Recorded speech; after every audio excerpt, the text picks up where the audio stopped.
8-hour marathon. That's how Lubbock firefighters are raising awareness and money for cancer and mental health. KCBD News Channel 11's Patricia Perry caught up with those firefighters this morning and shows us their determination. 4 miles every 4 hours for 48 hours. A big journey with an even bigger purpose for Lubbock firefighters. And the idea is every time we go out, we're going to be talking about issues that are affecting firefighters and then asking for some donations so that way we can help our firefighters. The first trustee for the Lubbock Professional Firefighters Association is Jake McCain. He says this job can take a toll on you.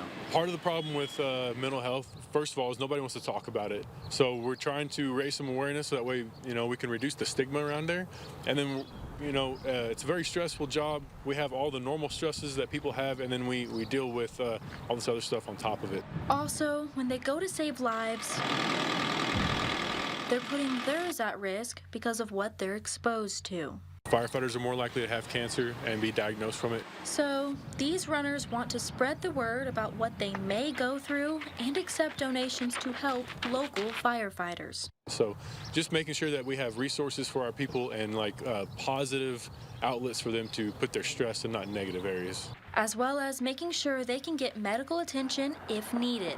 We also have a cancer fund in there, so if any of our people or their spouses get cancer, we can assist them with treatment, travel costs, anything that they may need. While it's a hard trek, McCain says it's important to them to save you and have each other's backs. I think overall we really feel passionate about taking care of our own people. We go all the time and we take care of people that we don't know, just strangers, at the drop of a hat, and this is something that we can take care of the men and women that we work with on a day-to-day, so it means a lot. Patricia Perry, KCBD News Channel 11.